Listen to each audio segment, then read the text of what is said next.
Good afternoon to all the students of B.Ed first year, paper 2 समसामयिक भारत और शिक्षा, unit 1 C2, session 2019-21। प्रश्न है, शिक्षा की अवधारणा से क्या समझते हैं? इसके महत्व पर प्रकाश डालें। उत्तर, शिक्षा जीवन के प्रत्येक पक्ष को प्रत्यक्षता एवं अप्रत्यक्षता प्रभावित करती है। व्यक्ति स्वयं इससे प्रभावित भी होता है और उसे प्रभावित भी करता है। शिक्षा के द्वारा ही व्यक्ति अपने ज्ञान और कौशल में वृद्धि तथा अपने व्यवहार में परिवर्तन करके सुसभ्य एवं सुसंस्कृत बनकर अपने परिवार, समाज एवं राष्ट्र का योग्य नागरिक बनता है। प्रसिद्ध शिक्षा शास्त्री लॉक ने कहा है, plants are developed by cultivation and man by education. अर्थात पौधों का विकास कृषि के द्वारा होता है और मनुष्यों का विकास शिक्षा के द्वारा होता है। शिक्षा की विभिन्न अवधारणाएं निम्नवत है। पहला है, शिक्षा मानव विकास का प्रयास। यह व्यक्ति की जन्मजात शक्तियों को परिमार्जित और संशोधित करके उसे विकसित होने में मदद करती है। दूसरा है, शिक्षा प्रशिक्षण कार्य है। शिक्षा मानव के नेत्रों और मस्तिष्क को प्रशिक्षित करती है। जैसे एक व्यक्ति के सामने अगर कोई उससे बुजुर्ग आदमी, अधिक उम्र का व्यक्ति दिखाई पड़ता है और यदि वह कहता है नमस्कार, तो इसी को प्रशिक्षण कहते हैं। और यदि अपने सामने खड़े हुए बुजुर्ग व्यक्ति के सामने कोई व्यक्ति झुक जाता है तो उसको शिक्षा कहते हैं। नतमस्तक हो जाता है तो उसको शिक्षा कहते हैं। दूसरे शब्द में हम कह सकते हैं कि प्रशिक्षण का संबंध जहां शरीर से होता है, वहीं शिक्षा का संबंध मानव के मस्तिष्क से होता है। तीसरा है, शिक्षा मार्गदर्शन है। शिक्षा का अर्थ उचित मार्गदर्शन द्वारा छात्रों का सब प्रकार से विकास करना है। बच्चों की अविकसित योग्यताओं और क्षमताओं को उचित मार्गदर्शन द्वारा इस प्रकार निर्देशित करना है कि वे अधिकतम लाभप्रद बन सके। इसके लिए जो मार्गदर्शन करता है उनको भी कुछ सावधानियां बरतनी पड़ती हैं और जिनके लिए मार्गदर्शन किया जा रहा है उनकी भी भावनाओं का आदर करना पड़ता है। जैसे आप जब मार्गदर्शन हम या आप करते हैं तो उस स्थिति में सीखने वाले का अधिकतम कर्ता के भी भाव को, सम्मान को, आदर को ध्यान रखना है। दूसरा, उसके ऊपर कोई अनावश्यक विचार थोपे नहीं जाए। तीसरा, उनके भी भावनाओं को जानने का प्रयास किया जाए, उनका कद्र किया जाए। 4 में है, शिक्षा समग्र अभिव्यक्ति है। अभिव्यक्ति, शिक्षा समग्र अभिवृद्धि है। अभिवृद्धि के लिए 2 महत्वपूर्ण तत्व होते हैं, प्रशिक्षण और वातावरण। इसमें शारीरिक अंगों और मानसिक शक्तियों का विस्तार होता है। केवल वही व्यक्ति अभिवृद्धि कर सकता है जो अपरिपक्व और अविकसित होता है। अभिवृद्धि जब भी होगा तो अविकसित और अपरिपक्व व्यक्ति का ही होगा, परिपक्व और विकसित व्यक्ति का नहीं होगा। इसके लिए सीखने वाले में भी दो बातों का होना आवश्यक है, निर्भरता और लचीलापन। प्रत्येक अपरिपक्व व्यक्ति, प्रत्येक अपरिपक्व और अविकसित व्यक्ति अपने परिपक्व और अधिक अनुभवी व्यक्ति पर निर्भर करता है परिपक्व होने के लिए। तो उसमें दूसरा महत्वपूर्ण तत्व है कि उसमें लचीलापन होना चाहिए, कठोरता से उसका काम नहीं चलता है। शिक्षा व्यवहार का रूपांतरण है। हम जानते हैं कि मानव मूलतः पशुवत प्रवृत्तियों का धारक होता है, उसके सारे संवेग पशुवत होते हैं, जैसे स्वार्थ, अहंकार, लालच इत्यादि। लेकिन शिक्षा द्वारा ही उसको, उसके व्यवहार को रूपांतरित, परिमार्जित, संशोधित करके उसे जो है विवेकयुक्त और विवेकशील प्राणी बनाया जाता है।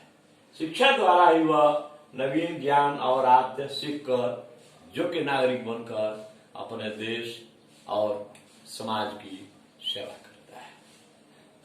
छठा है शिक्षा मुक्ति है, जिसको अंग्रेजी में कहते हैं साल्वेशन। शिक्षा मुक्ति है, यानी अज्ञान रूपी अंधकार से हमें बाहर निकालती है।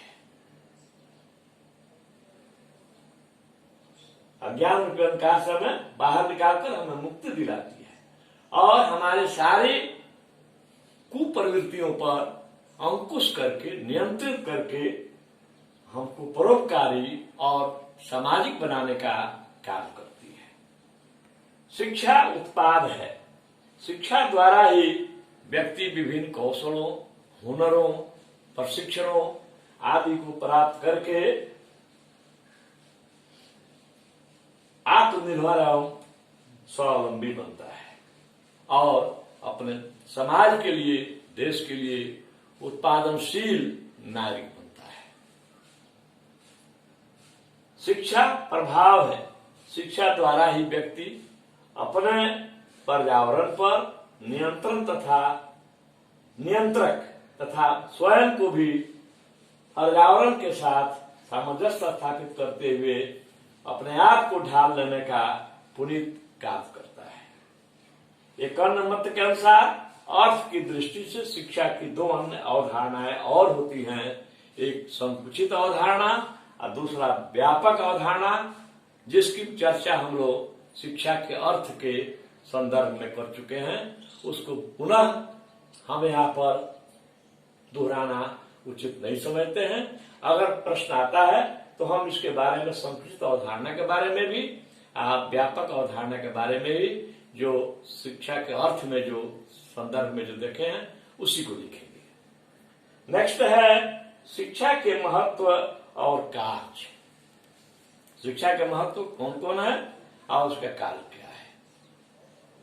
इसमें आता है बहुत सारे इसके महत्व और कार्य हैं जो निम्नवत हैं। एक में है आवश्यकताओं की पूर्ति। शिक्षा का सीधा संबंध चूंकि समाज से है और समाज नित्य परिवर्तनशील है, गतिशील है, उसकी आवश्यकताएं, आकांक्षाएं निरंतर परिवर्तित होती रहती हैं। अतः शिक्षा का कार्य भी उसी के अनुसार बदलता रहता है, परिवर्तनशील रहता है। अतः शिक्षा का प्रथम काम है मानव की आवश्यकताओं की पूर्ति। मानव की मूल आवश्यकताएं पहले तीन ही थी, रोटी, कपड़ा और मकान, भोजन, वस्त्र और आवास, जो बढ़ करके अब बहुमुखी हो चुकी है। उसमें शिक्षा भी एक मुख्य और मौलिक रूप में आकर शामिल हो गई है। मनोरंजन भी उसी में आता है। नेक्स्ट दूसरा है आत्मनिर्भरता की प्राप्ति। शिक्षा ऐसी होनी चाहिए जो हमें आत्मनिर्भर बनावे, जो हमें स्वावलंबी बनावे। महात्मा गांधी ने भी कहा था कि शिक्षा को बेरोजगारी के विरुद्ध एक बीमा के रूप में होना चाहिए। कि पढ़ लिख कर व्यक्ति अपने आप पर निर्भर हो सके, वह दूसरे पर निर्भर नहीं रह सके। तीसरा है व्यावसायिक कुशलता की प्राप्ति। हमारी शिक्षा ऐसी हो जो हमें व्यावसायिक रूप से कुशल बनाए, जिसको प्राप्त करके हम बेरोजगार होकर के और घर पर दूसरे पर परावलंबी न बने, हम स्वयं अर्जन करें और उससे अपने परिवार, समाज और देश की उन्नति में भागीदार बन सके। अब व्यावसायिक कुशलता में विभिन्न प्रकार के हुनर आते हैं, कौशल आते हैं इत्यादि। चौथा है भौतिक संपन्नता की प्राप्ति।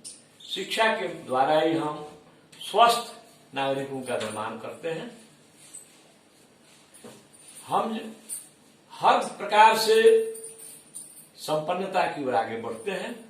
इसीलिए शिक्षा के साथ हम भौतिक संपन्न, शिक्षा के द्वारा ही हम भौतिक रूप से संपन्न हो सकते हैं। जब हम उत्पादनशील होंगे तो हम भौतिक रूप से संपन्न होंगे। नेक्स्ट है अच्छे नागरिकों का निर्माण। शिक्षा के द्वारा ही अच्छे नागरिकों का निर्माण संभव है। देश में नागरिकों को कुछ मौलिक अधिकार दिए जाते हैं, लेकिन उसी के साथ कुछ कर्तव्य भी होते हैं। हमारे देश में भी मौलिक अधिकार 6 प्रकार का संविधान में वर्णित है, उसी के साथ 10 मौलिक कर्तव्यों का भी उल्लेख है। हमको जानना है कि अधिकार और कर्तव्य एक दूसरे के पूरक है। जहां हमारा अधिकार है वहीं पर हमारा कर्तव्य भी है। तो एक अच्छा नागरिक अपने अधिकारों का प्रयोग भी करता है और कर्तव्यों का पालन भी करता है। जैसे रोड पर चलना हमारा अधिकार है, लेकिन अपने बाईं तरफ चलना ये हमारा कर्तव्य भी वहां पर निहित है। नेक्स्ट, व्यक्तित्व का विकास। शिक्षा के द्वारा ही पूर्ण व्यक्तित्व का विकास हो सकता है। अब पूर्ण व्यक्तित्व का विकास में सर्वांगीण विकास आता है। सर्वांगीण विकास में शारीरिक, मानसिक और आध्यात्मिक विकास आता है, जो केवल शिक्षा के द्वारा ही संभव है। नेक्स्ट, चरित्र का विकास। शिक्षा के द्वारा ही हम चरित्रवान बालकों का निर्माण कर सकते हैं, जो ईमानदारी, कर्तव्य निष्ठा, धर्मपरायणता, सर्वधर्म समभाव की भावना से युक्त होंगे। ये जो है चरित्र का विकास। ईमानदारी से अर्जित की हुई रुपया बेईमानी से, ईमानदारी से अर्जित की हुई 1 रुपया बेईमानी से अर्जित की हुई 1000 रुपये से भी अधिक प्रभावशाली होती है। इसी को चरित्र निर्माण। नेक्स्ट, जीवन के लिए तैयारी। प्रसिद्ध शिक्षा शास्त्री बिल मॉट के अनुसार शिक्षा जीवन के लिए तैयारी है। Education is preparation for future life. हम शिक्षा के द्वारा अपना भी विकास करते हैं और अपने आने वाले भावी जीवन के लिए भी तैयारी करते हैं।